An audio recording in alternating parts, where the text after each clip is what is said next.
My nails dig into the skin of my palms, and my feet are glued to the floor as I watch Gabe force the creaky sash window up as far as it will go, then empty my linen sack of treasure onto the filthy street below.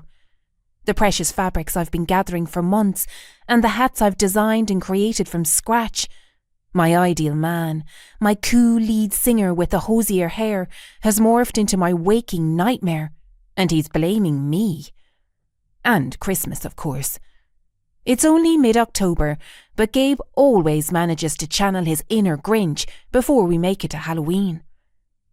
I should stamp straight over there and shove him out that bloody window. But I'm too much in shock. To hell with him anyway. I need to get outside and rescue my hats, or my Christmas will be cancelled this year.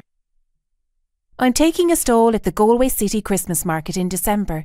It's one of the best in the country, and I was lucky to get in.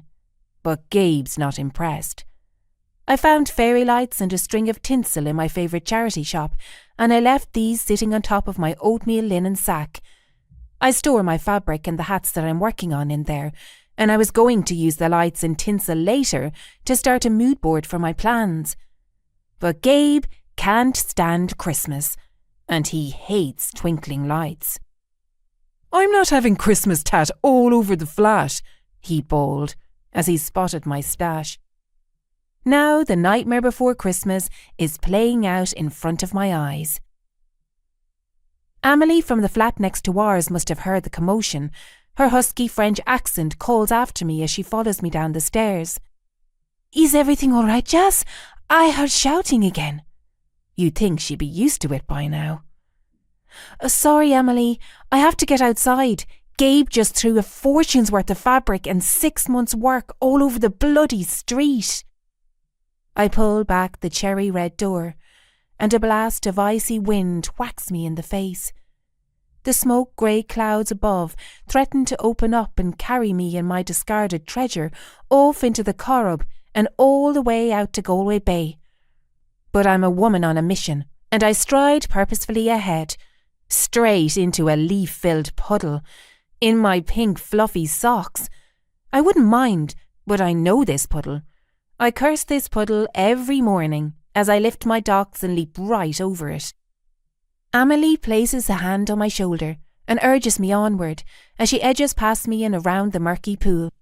She stares for a moment at a creamy waft of antique lace floating from the wing mirror of a white high-ace van. She reaches out and disentangles the delicate fabric, then folds it into a perfect square. "We need a sack, a bag." She dashes across the street and persuades a young male passer-by to part with his bag for life. Amelie has soft blonde curls, rosebud lips and cobalt eyes. She could probably persuade him to cut out his heart and offer it to us if she wanted to. We scurry along the street, grasping what we can from mucky puddles and grimy windscreens.